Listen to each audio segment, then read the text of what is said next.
Hey, everybody, it's Scott Galden, and I'm joined by my co-host, Megan Halpert, and we welcome you to the From the Ground Up show about autism, faith, and family. We welcome you to our show. It's designed for families that are, going through the autism process, trying to understand what autism's all about, trying to navigate some of the landmines that are out there, trying to, maintain a strong faith and strong family through the entire process. So if you're joining us for the first time, that's what we're all about. Go back and listen to some of our other shows and catch up from there. But we're glad that you joined us. Megan, welcome. So good to see you tonight. How are you?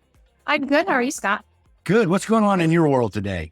Not a lot. We are getting close to the holidays, as I'm sure you guys are. We had a very busy weekend this past weekend. We had birthday parties. We had basketball games. We got some very exciting news as a family, something we've been praying for several years, answered prayers. So that's super, super exciting. Not my news to share yet. Okay. Right. I am not pregnant. I will say that. So you'll want to tune in again later to find out what this amazing news is. Okay. So that's just something as a family as a whole we've been praying very hard for. So got that news this weekend, which is very exciting. So fantastic. How about you guys? We are in the middle of the holiday season and football season, and they're both completely commingled in my world. So we're a couple of weeks from Thanksgiving and excited about having family coming in for that. And I'm going to football, 2 to 3 games a weekend right now as the Texas State High School playoffs are in full swing, which is, like I said, an exciting time of year for me. And along the lines of something that you mentioned, I just wanted to give a shout out to a friend of mine that recently received a lung and liver transplant that we've been praying for a long time. His name is Kyle Cotton, very dear friend of mine that's been just struggling through this horrible process of trying to find a lung and a liver. And, we've been praying for the family of the donor family and praying that God would at least get Kyle to the point where he could accept this transplant. He's gone through the surgery. He's on the upswing right now. All the lights are green, and we're just thankful for that. So we praise God for that wonderful, wonderful prayer that's been answered in a positive way for us. So congratulations, Kyle. I'm going to put you to work. So get ready. We're going to be riding bikes again real soon. Okay? He was my bike riding buddy. So I haven't had a bike riding buddy in about a year and a half. So we're going to get him back on the bike. That's awesome. Megan, what are we going to be talking about tonight? So tonight we are going to dive into insurance even more. We're going to talk about denials. We're going to talk specifically about general denials. A general denial is insurance saying, hey, this treatment's not medically necessary and we're not paying for it. And so there are several ways to go about that, but I want to really break it down for families and kind of talk through the process of what information do I need to obtain and how do I go about fighting this denial. So like I said, general denials are really when insurance says, this is not medically necessary. You don't need this. We're not going to pay for it. And so obviously as families, that can be incredibly defeating news to get right off the bat and very discouraging. And so I just want to, as they say no the first time doesn't mean you have to take no for an answer. That's just their first answer. That's not the final answer, right? Exactly. This That's is just the first answer. Push and probe and say, okay, and we'll prove it. And so once that denial, essentially what it looks like is, the request for treatment has been given or has been received by the insurance company, and they will obviously let you know it's denied. They'll send you a formal letter, and they'll also send that letter to the provider who may be rendering those services to your child. And so obtaining a copy of that denial letter is kind of like it's your key. Like this is what I need because it's going to navigate the next steps in this process.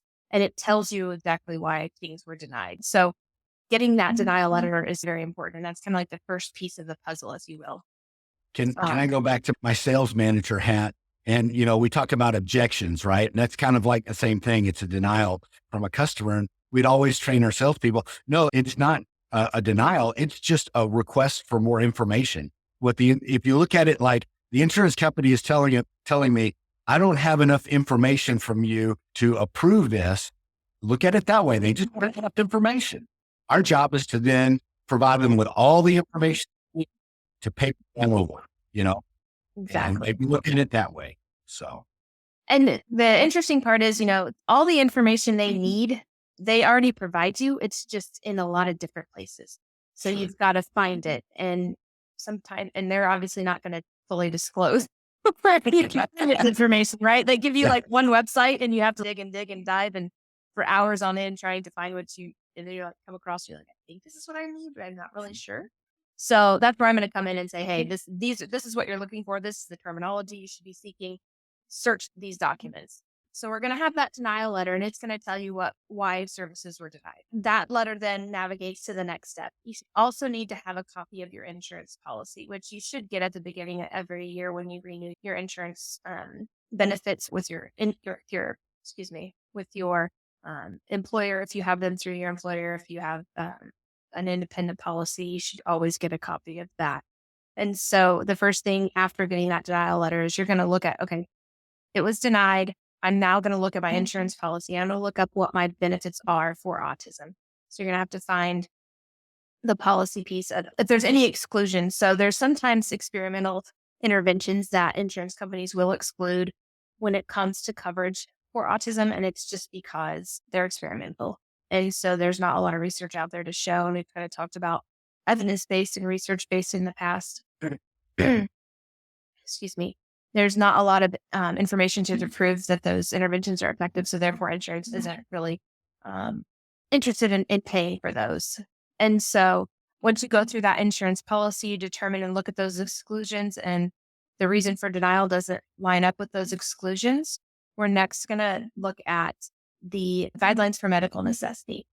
And every insurance company has guidelines for medical necessity when it comes to different types of treatment. And when you get that medical necessity, it literally spells out and tells you what you need to have in order to receive that treatment or that intervention.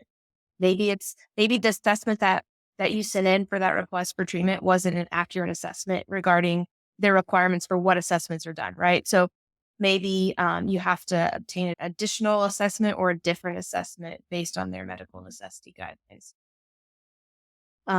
There could also be some things regarding what types of goals are written. I know specifically with ABA, when we're writing goals, those goals have to tie directly to the child's autism diagnosis and the deficits of autism. So things like potty training. Insurance says, well, we're not going to pay to have you potty train a child because that's not related to autism. Now, if it's related to autism because the child has incredibly rigid behaviors and they will not go into a bathroom because they're sensitive to the sounds and things like that, then we can write a goal around desensitizing them to the bathroom, or desensitizing them to an area. Then we can tie it back to that autism diagnosis. And so those are different things that are really helpful for parents to kind of be aware of. Those things really fall on the provider that is going to be providing the treatment to your child and making sure that those goals are aligned. But it's also helpful for parents to know as they're going through this process of how do I tie these goals to what my child needs and how do those tie to their autism diagnosis? Megan, quick question. Is it sometimes that the providers don't really, if they're not real up on the insurance, they can write up their reports in a way that don't really support you the way they should? So a lot of times do you find yourself having to go back to the provider and say, instead of saying it this way, I need you to rewrite this report and say it this way. And then what that's rewritten that way, it goes through, right? Is that kind of the way that operates? Yes. And a lot of the times what I've done in the past as well is I've had a goal maybe denied by insurance, but when I can have the parents write a personal letter and express how this goal is impacting their family and how it's negatively impacting their child. Oh, sorry, not the goal, but the deficit that we're working on, if you will, right? Okay. Then that can help also in turn show the insurance company, this is an area that this child needs additional support and guidance in. Mm-hmm. And so we're going to work on that. Here's the parents supporting that and advocating for this. It's not just me as a provider making up goals that I think are great, that's it. This is why we're working on it. So it's really important for parents to understand the method behind the madness in these goals too.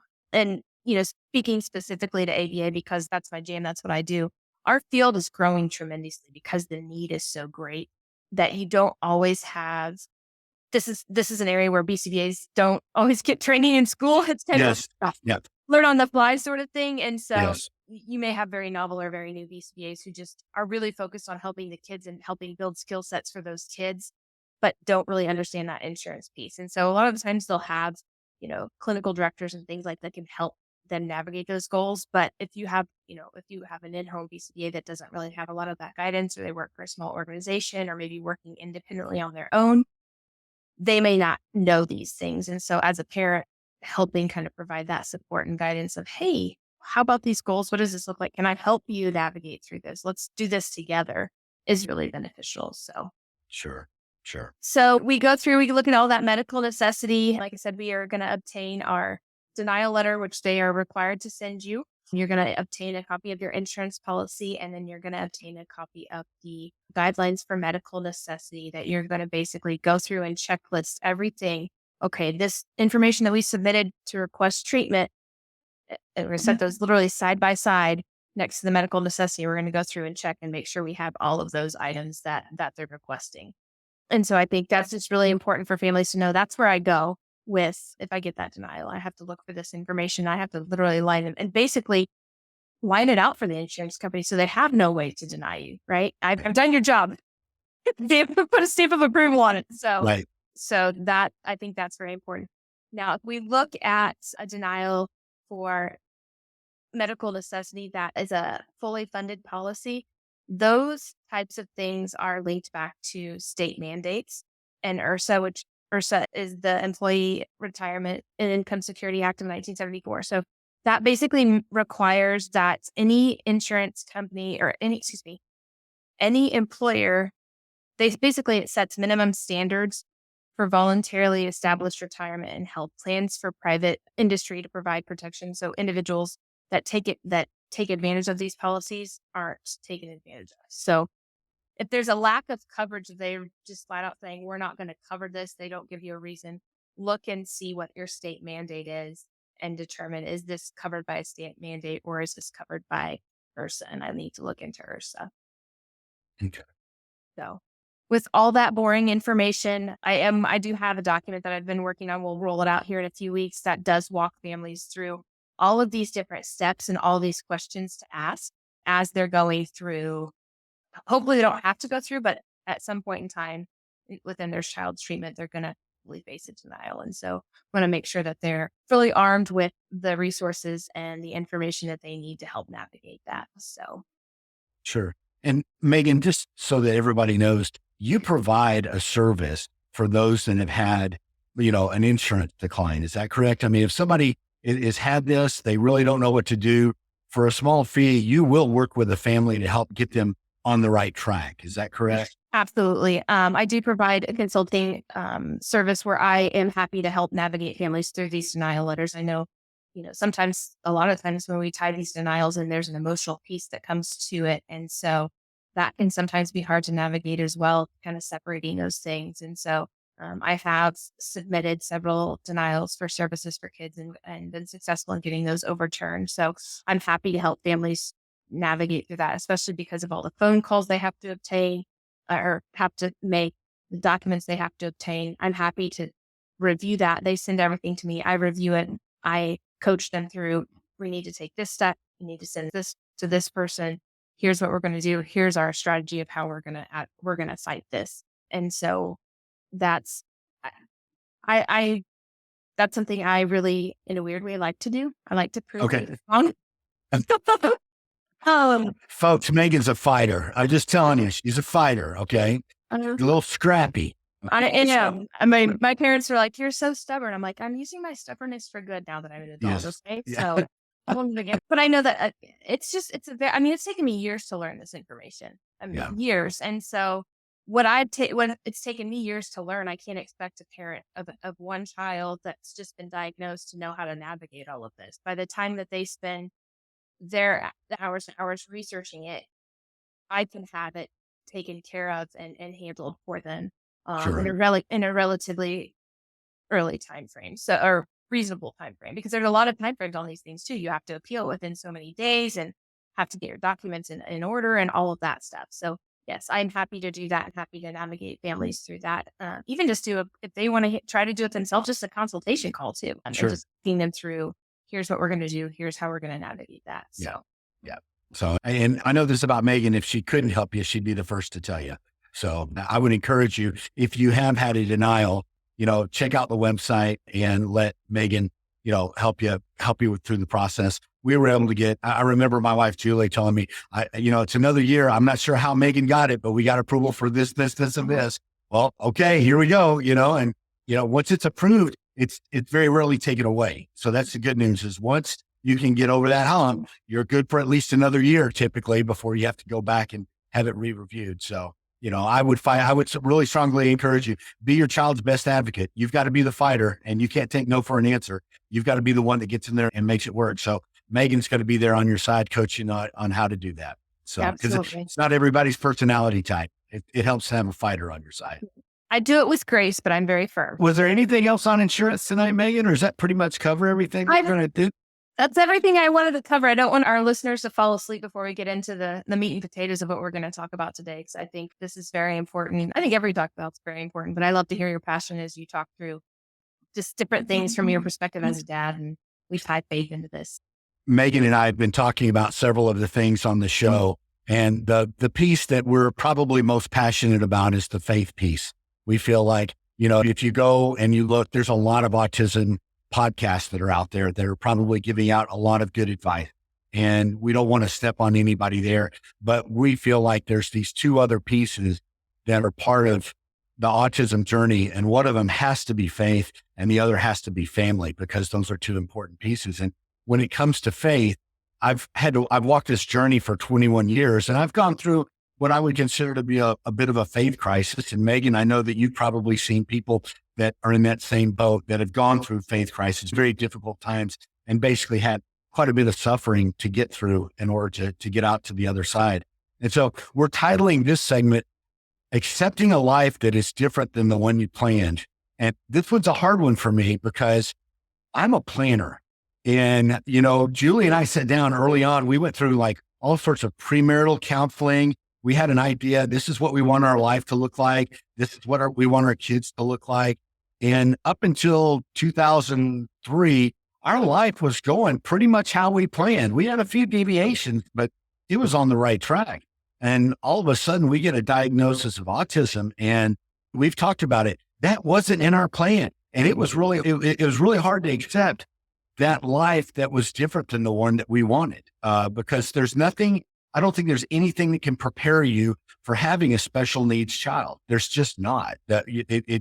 It hits you in the face. And I think there's a process that you have to go through in order to get to the point where you can really accept what's going on. The first thing I want to talk about as part of that process is a really hard one for me, Megan, because you know me well. If there's one word that doesn't describe me, but I think is critical to this process, it's humility. And I think that understanding, that we have to kind of get down on our knees and be humbled a little bit and realize that our lives aren't going to be what we plan. I remember there's a phrase, man planned, God laughed. Yep. And ever since we got the diagnosis, I've kind of lived by that, because I don't know, sometimes it maybe paints God in a bad light. I don't necessarily think he's up there laughing at our suffering, but he knows what we are. He knows we're humans. He knows we think, that we can make all these great plans and we're just going to make them happen. He's like, I created you. I know what you're capable of, and it's not going to go quite the way you think it is.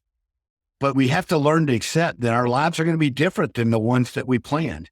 And another point I want to make is we do have to accept that we're human and God is God. One of my favorite movie lines comes from the movie Rudy, where Rudy is trying to understand why his friend was killed, and he's talking with a priest. And finally, the priest turns to him and says, Rudy, I only know two things. He goes, I know that there is a God, and I know that I'm not him. And I think that's the first step in really developing that humility, is you've got to understand that God is on a different plane, and that we're human, and we have to accept our humanity. We have to accept that we're fragile. We're going to be hurt. It's not going to be an easy path. And we just have to accept that we were created to serve God. God wasn't created to serve us.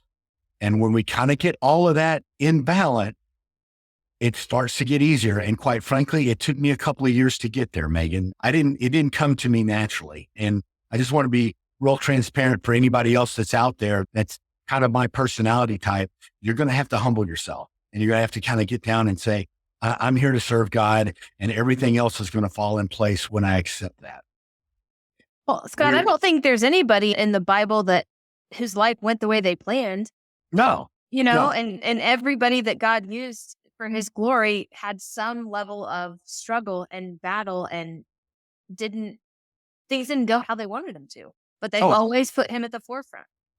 That if you look at the heroes of the Bible, I think that's what made them the heroes of the Bible. It's not that they came to God going, I'm this great person. Here I am. Use me. It wasn't until they were like, God, I'm broken. I'm not sure what I'm capable of. I don't even know if I'm capable of anything. Take what I am. I offer it to you. Then God lifts you up. It's like that verse, 1 Peter 5:6, humble yourselves, therefore, under God's mighty hand, that he will lift you up in due time. That in due time is the hard part. But he will do that. He will lift you up. And I just want to encourage those of you that are out there kind of struggling with this, the acceptance part, it will happen eventually. The other thing that I started to study when it came to accepting is many people are probably familiar with the 5 stages of grief. Elizabeth Kubler-Ross wrote a book about that. And it was something that I'd studied even in high school. It's the grieving process, that there's a process there's a series of emotions that we all go through in the process of trying to accept the changes that come at us in life. And it's different steps. The first is denial. We tend to want to deny that it's happening. We don't want to accept that there's a problem. I've dealt with many parents that once they get that diagnosis, they're like, oh no, he's not really autistic. If I'll just treat him like a regular child, or I just treat her like a regular child, they'll eventually become that regular child I really want. There's kind of a denial that takes place.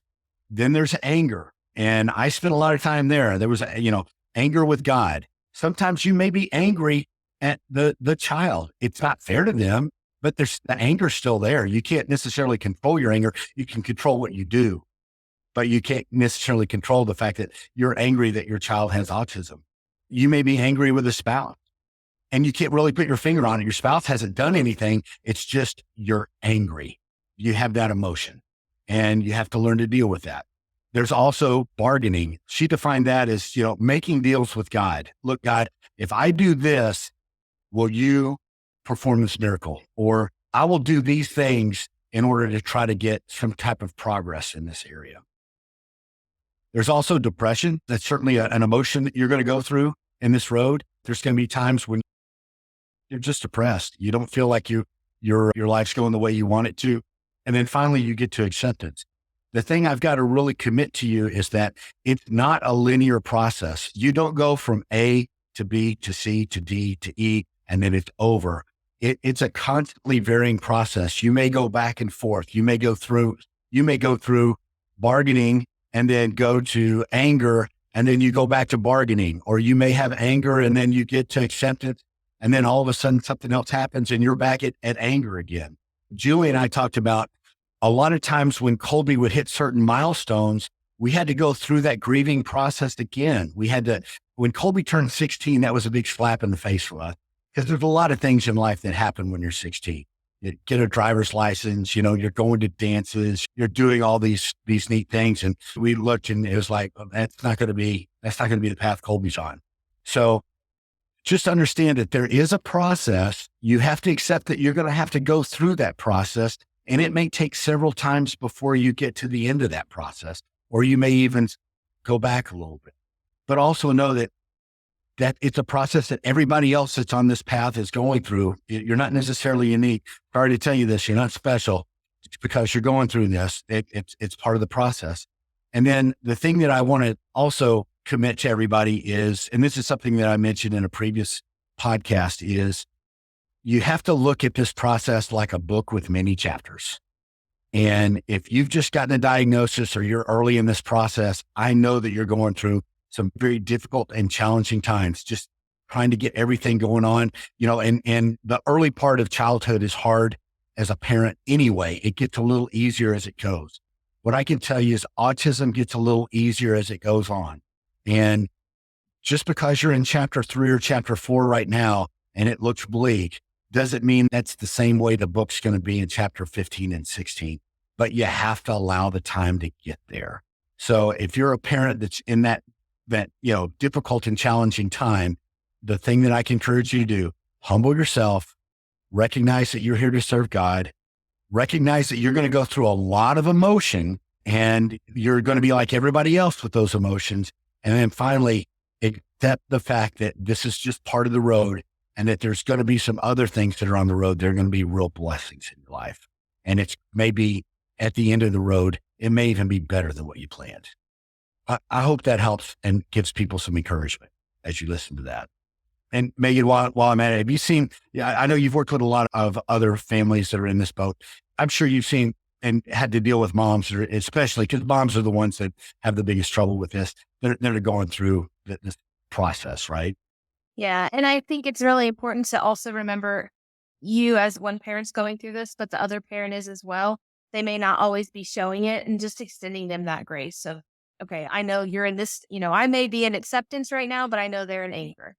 Yeah, And being aware of that and kind of and having an open conversation of, this is where I'm at. I'm not doing well, and encouraging. And I think one of the most favorite parts of my job, obviously, of watching kids grow and develop and mature, is to watch the families too. And these moms that, would come into me with their young babies and just, they were told by doctors, he's not going to walk. He's not going to talk. He's not going to be potty trained. He's not going to live on his own. He's not going to ever go to school. And they're just so broken. And it just, I can't tell you how many times I sat in our lobby and I just cried with them, because I can't imagine the hopelessness that they felt. And so just to be able to be on the other side and see that and be able to encourage them and just help remind them like how far they've come as mom or as dad. And even some dads I've had some really good relationships with, obviously you, since we're doing this podcast, but yeah, I've had some other dads too. That's been really cool to watch them grow and develop as parents. And then I get to still be, connected with them, and I can connect them with new parents. And so it's just to have people at different places in the journey and being able to connect them and say, they can say, I know it sucks. Like, I'm not going to lie to you. It just is not fun. And I yes, get it and I understand, but know that there is things to come that are bigger and better than what you can imagine. And absolutely. and how that child is going to be a blessing to so many people is just, and moms, I'm telling you, like, my heroes outside of my immediate family members, autism moms are at the top of that, because the grits, I Yes, think grit's a good word to use. yes, They just keep going, but they also slow down to accept the blessings too. Sometimes parents will get into this hurry of like, we're moving to the next milestone, the next one. They don't stop and enjoy it. And sometimes, to see moms, I never thought we'd get to this point. And, we'd still have a little bit to go, but I never thought we got here. Here we are. And so to be the pride in their voices and to be able to share that with them is just, is awesome. So, but I think you hit the nail on the head when you talk about the grieving process is ebbs and flows. And I've seen it really ebb and flow at different, like you said, milestones. yes. You almost have to say, accept the fact that the child that you thought you had has passed. You have to grieve it almost like a death, because the child that you had dreamed of all those years, that's not the child you have. And you have to allow that process to take place. You have, just like every other parent that's lost a child, you have to let go of that child so that you can accept the one that you have. Does that And make sense? and I think I literally do. no, and I think it's important to note, like, the grief doesn't go away. Somebody gave Correct. me an analogy one time after I lost one of my dear grandparents. And they said, think about grief as this big, huge bucket of water. And while it's filled with grief, like all that liquid is grief. But as life goes on and as you continue down this path of life, you're going to add different types, other liquids, right? You're going to add to this bucket. And eventually there's going to be more of those good things and more memories and things in that bucket. The grief's never gone away, right? It's been diluted and it's Mhm. still there, and it will rear its ugly head at certain times, but it's still there. And Yes, to be able to acknowledge that and know, okay, yeah, it's here. It's not gone away, and that's okay, but there's other things that we can surround it with to help kind of offset or dilute it, if you will, I guess, so that we can kind of continue to move on, because also being stuck in that place is not a good thing to do as well. no, No.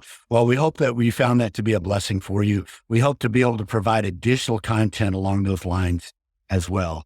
And our next segment is on the family side of things. And I hope that this is a blessing for you as well. One of the things that prompted this next segment is I see a lot of autism families that they really have a hard time with, helping the child be in a calm environment and understanding the level of anxiety that your autistic child may have, and why some of the behaviors that you're trying to change may simply be a result of being in a very stressful, chaotic, anxiety filled environment. And as a parent of an autistic child, you have to learn how to build an environment that's calming and, doesn't provide a whole lot of sensory input and is an environment that the child can excel in. And Megan, this loud, chaotic, unpredictable environments are bad for autistic kids. Okay. So, and I know I've seen it. There's a lot of families that just live in chaos in normal sense. But if that's your family, I'm going to strongly encourage you take some notes on what we're about to talk about, because you may have to develop a family lifestyle that's different than the one that you have right now, so that it's the best environment for you to be able to raise your autistic child. Megan, in terms of like the anxiety levels, maybe we can talk a little bit about that right at first, because you just have to understand that kids with autism they're afraid of what's going on. That loud noise, they have so many sound inputs. For example, Colby he hears every little thing. And if you could picture yourself at a restaurant where you're trying to talk to one person, but you're hearing the conversation of every single table in the restaurant, and you're trying to listen to all of those at the same time you're trying to listen to the person party, how overwhelming that would be. That's what some of your autistic kids are up against. Or let's say that there's a lot of loud noises in the house. There's, TVs and kids going crazy. That can just be overwhelming, right? Absolutely.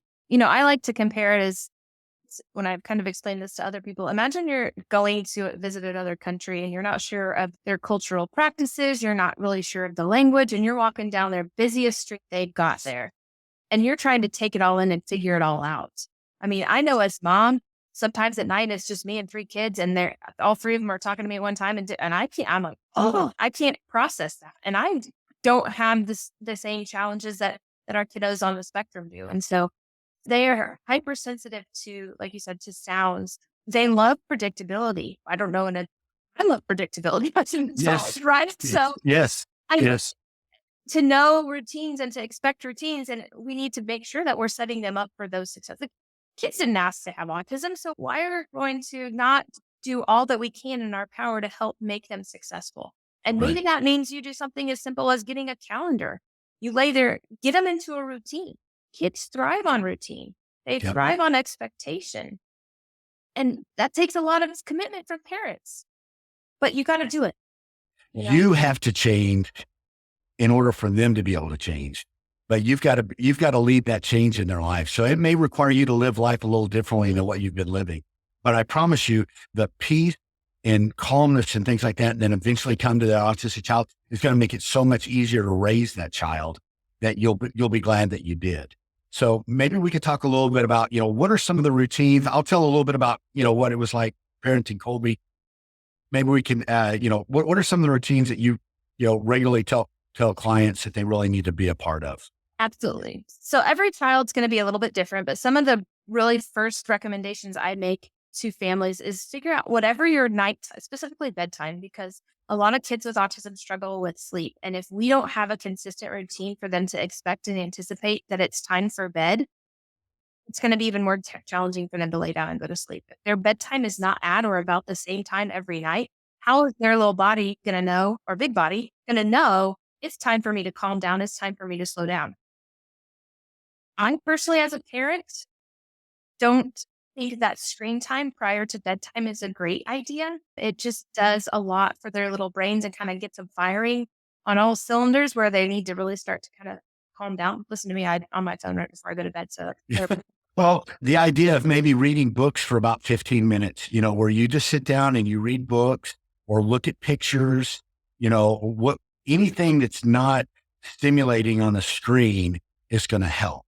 In our case too, we got Colby used to taking a bath or a shower at a certain time every night. This is when we're going to go and get in the tub for a while and then eventually into the shower. And then we had the same routine every single night. It was this much time in the tub. It was, now we're going to dry off. Now we're going to comb our hair. Now we're going to brush our teeth. Now we're going to put our pajamas or whatever that process was. We did the same thing every single night. And then when he went to bed as a family, you're going to laugh about this, but we used to gather around the bed and we had a little goodnight song that the whole family would sing to Colby as he was, sitting there. And typically by the time we got him into the bedroom, we had the lights dimmed and turned down low. It was a real peaceful environment. And we would sing a little song. We would say a prayer so that every night he knew exactly what, we got him. We would always use the Lord's Prayer because, he eventually got to where he could say the Lord's Prayer on his own and has actually led our church and saying the Lord's Prayer. So just those things are, those routines that you have to get your child into so that they know exactly what to expect all along the way. I think that is so critical because, the biggest complaint is my child's not sleeping at night. Mm-hmm.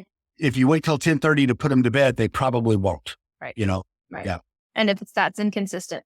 Another thing I recommend for families to do is if they don't have one already, get a big family calendar.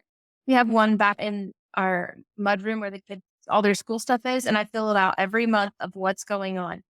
It's a quick visual for everybody in the family to know what's coming up, what's going on. That way, if you have a child that really kind of struggles with knowing what's going on in the schedule, and you can go and start them on Sunday night or Monday mornings, okay, brother has a baseball game on Tuesday night, Wednesday night we have church, Thursday night we've got a basketball game. And so they can visually see it. You can use pictures, you can use words, but then you can eventually teach them to go to that calendar and check it themselves. So what's going on this week or what are we doing, this week? And that helps them at least know every week what the routine is.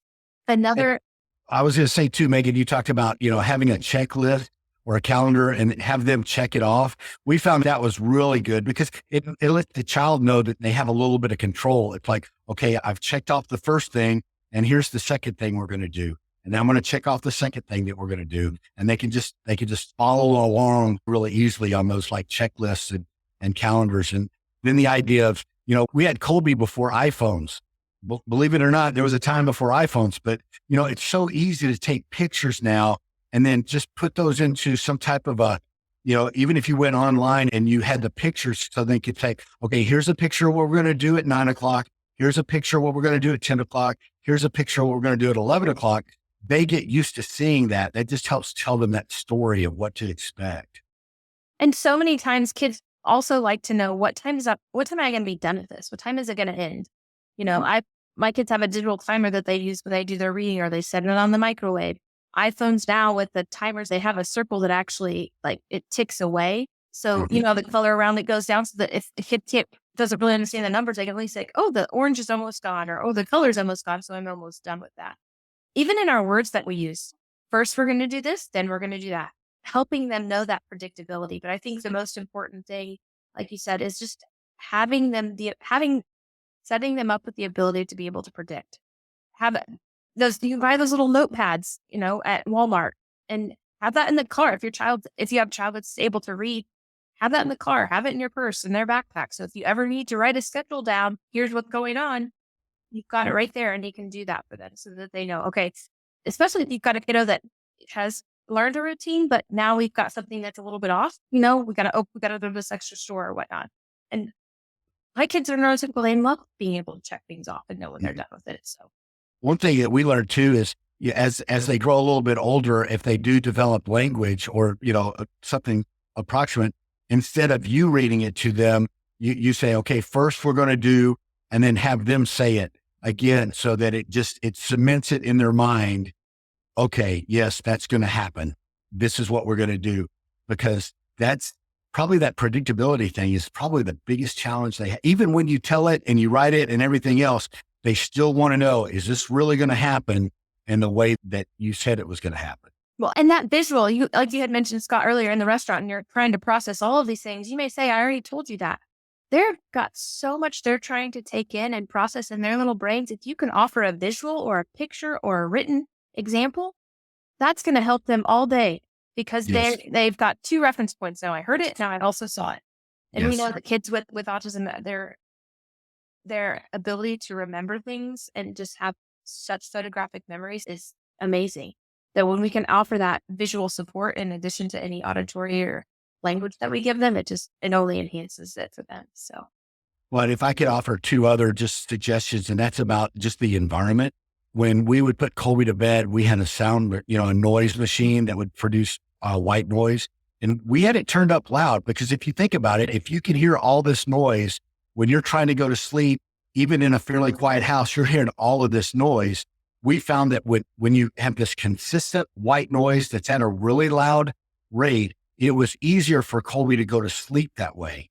So if you've got a child that's struggling with sleep, you might try that. I used to say it sounded like a jet engine in my son's bedroom. It was pretty loud, but it was perfect for him because it was the same consistent sound all the way through. It was easy for him to deal with. And then the other thing is find some music that they like to listen to. Colby really enjoys classical music. If you have an autistic child, you may find that they enjoy classical music, a known thing. Mozart, especially, play some Mozart, get them used to listening to music in the house. And I think you'll find that has a real calming influence for them as well, especially if they're doing work. Colby he got so trained that at 10 o'clock, when it was time for him to start schoolwork every day, he would turn the classical music on, he would go sit down and he would start his work. We didn't have to tell him to do it, because he had been so trained. This is the process of what we're going to do. And the final thing that I would say is don't give up because it doesn't work the first time or the second time or the third time. It's going to take 14 times. It's going to take at least 2 weeks of trying some of these things. But I promise you, if you will do them, it will reduce your child's anxiety. Their behavior will improve and the peace in your house will improve as well. Scott, I was going to ask you with the white noise and then the classical music, did you find that once Colby got that into his routine, if you guys would maybe go visit sister or something like that in Abilene, that you could take that and it kind of helped him with the transition of sleeping in a different place or transitioning in different environments? Right. In fact, when we traveled, we basically took everything that he slept with us to that new environment. So the white noise machine, the pillow, the sheet, the blankets, because that's what he was used to. The other thing we actually did when we were traveling is we got a little pop-up tent. Colby likes to sleep in, and I think this is true of at least a lot of autistic kids, maybe not all of them.